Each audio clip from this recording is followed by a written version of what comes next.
Dracula by Bram Stoker. Abbreviated version.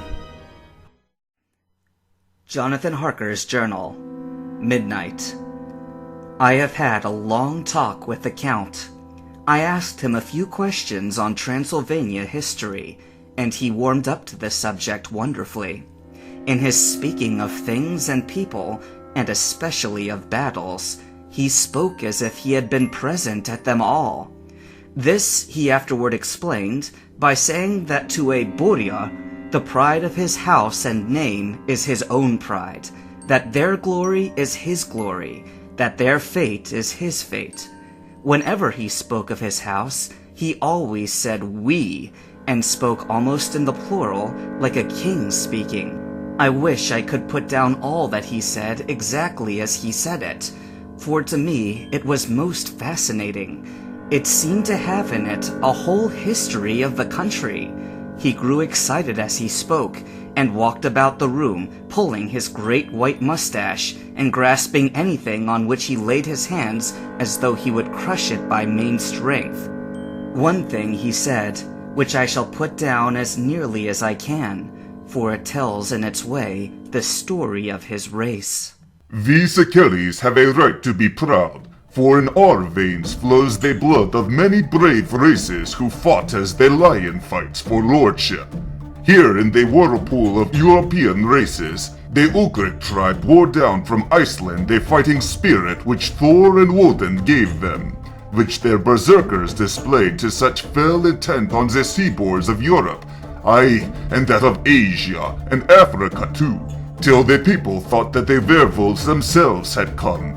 Here too, when they came, they found the Huns, whose warlike fury had swept the earth like a living flame, till the dying peoples held that in their veins ran the blood of those old witches, who expelled from Scythia had mated with the devils in the desert. Fools! What devil or what witch was ever so great as Attila, whose blood is in these veins? Is it a wonder that we were a conquering race? That we were proud? That when the Magyar, the Lombard, the Avar, the Bulgar, or the Turk poured out his thousands on our frontiers, we drove them back? Is it strange that when Arpad and his legion swept through the Hungarian fatherland, he found us here when he reached the frontier, that the Han Faglalas were complete there? And when the Hungarian flood swept eastward, the Selkis were claimed as kindred by the victorious Magyars, and to us for centuries was trusting the guiding on the frontier of Turkeyland. Aye, and more than that, endless duty of the frontier guard. For, as the Turks say, water sleeps and enemy is sleepless. Who more gladly than we throughout the four nations received the bloody sword, or at its warlike call flock quicker to the standard of the king? When we redeemed that great shame of my nation, the shame of Kasova, when the flags of the Wallach and the Magyar went down beneath the crescent, who was it but one of my own race, who as voivode crossed the Danube and beat the Turk on his own ground? This was a Dracula indeed! Woe was it that his own unworthy brother, when he had fallen, sold his people to the Turk, and brought the shame of slavery on them. Was it not this Dracula, indeed, who inspired that other of his race, who in a later age again and again brought his forces over the great river in Turkeyland? Who, when he was beaten back, came again and again and again, though he had come alone from the bloody field where his troops were being slaughtered, since he knew that he alone could ultimately triumph. They said he thought only of himself. Bah! What good are peasants without a leader? Where ends the war without a brain and heart to conduct it? Again, then, after the Battle of Mohacs, we threw off the Hungarian yoke. We of the Dracula blood were among the leaders, for our spirit would not brook that we were not free. Ah, young sir, the Selkis, and the Dracula at their heart's blood, their brains and their swords, can boast a record that mushroom growths like the Habsburgs and the Romanovs can never reach. Their warlike days are over. Blood is too precious a thing these days of dishonorable peace, and the glories of the great races are as a tale that is told. It was by this time close on morning, and we went to bed. Memorandum. This diary seems horribly like the beginning of the Arabian Nights, for everything has to break off at cockcrow, or like the ghost of Hamlet's father. 12th of May. Let me begin with facts. Bare, meager facts, verified by books and figures, and of which there can be no doubt. I must not confuse them with experiences which have to rest on my own observation, or my memory of them. Last evening, when the Count came from his room, he began by asking me questions on legal matters, and on the doings of certain kinds of business. I had spent the day wearily over books, and simply to keep my mind occupied, went over some of the matters I had been examined in at Lincoln's Inn. There was a certain method in the Count's inquiries, so I shall try to put them down in sequence. The knowledge may somehow or sometime be useful to me. First, he asked if a man in England might have 2 solicitors or more.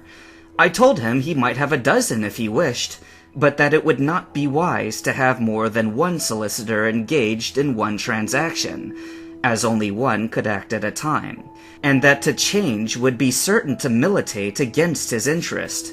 He seemed thoroughly to understand, and went on to ask if there would be any practical difficulty in having one man to attend to, say, to banking, and another to look after shipping, in case local help were needed in a place far from home of the banking solicitor. I asked him to explain more fully, so that I might not by any chance mislead him. So he said, I shall illustrate.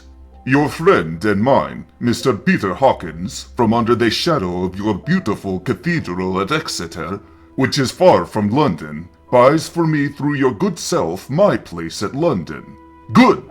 Now here, let me say frankly, lest you think it is strange that I have sought the services of one so far from London instead of some resident there, that my motive was that no local interest might serve save my wish only, and as one of London resident might, perhaps, has some purpose of himself or friend to serve, I went thus afield to seek my agent, whose labors should be only to my interest.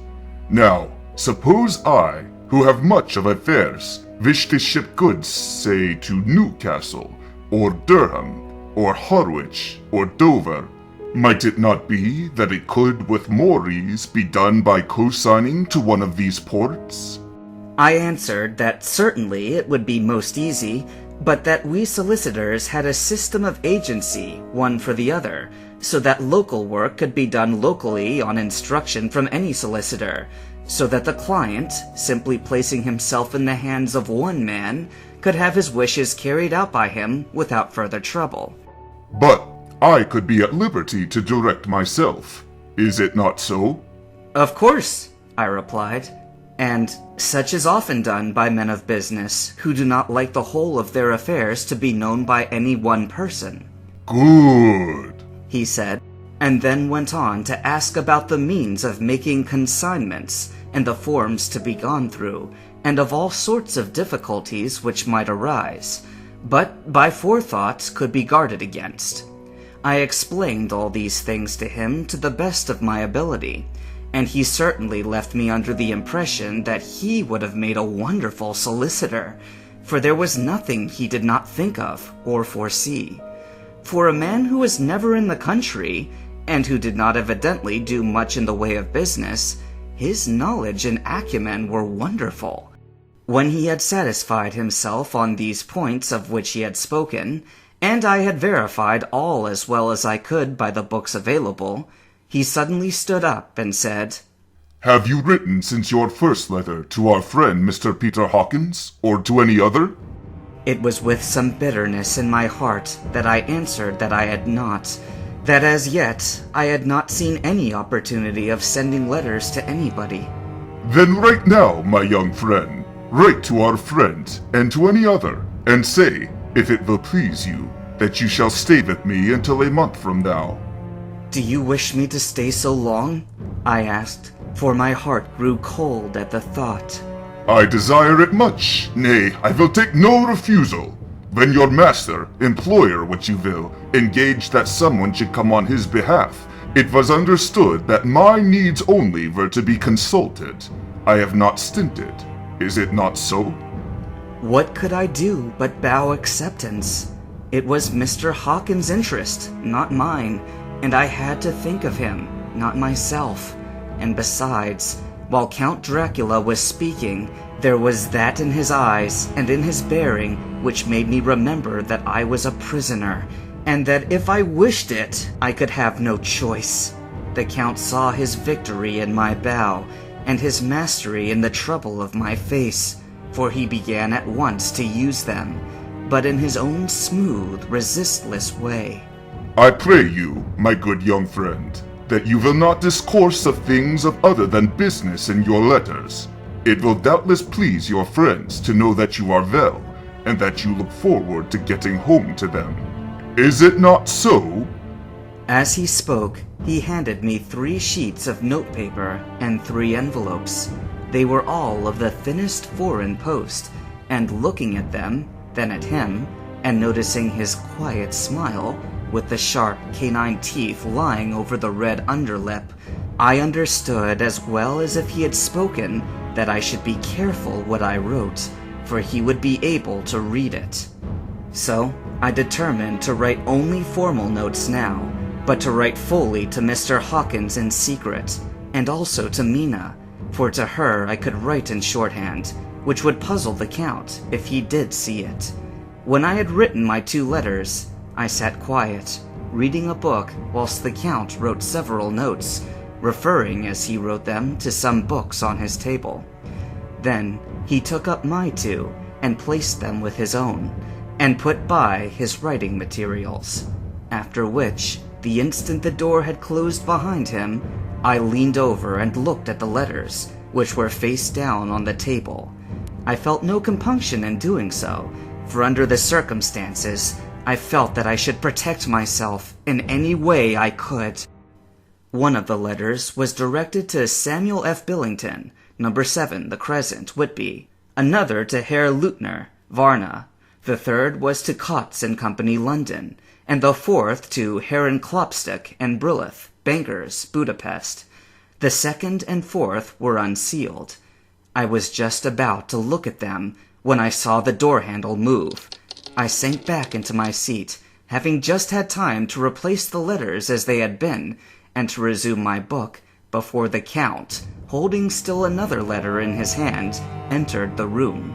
He took up the letters on the table and stamped them carefully, and then turning to me, said, "I trust that you will forgive me, but I have much work to do in private this evening. You will, I hope, find all things as you wish." At the door he turned, and after a moment's pause said, "Let me advise you, my dear young friend, nay, let me warn you with all seriousness, that should you leave these rooms, you will not by any chance go to sleep in any other parts of the castle. It is old and has many memories, and there are bad dreams for those who sleep unwisely. Be warned. Should sleep now or ever overcome you, or be like to do, then haste to your own chamber or those rooms, for your rest then will be safe. But if you not be careful in this respect, then..." He finished his speech in a gruesome way, for he motioned with his hands as if he were washing them. I quite understood.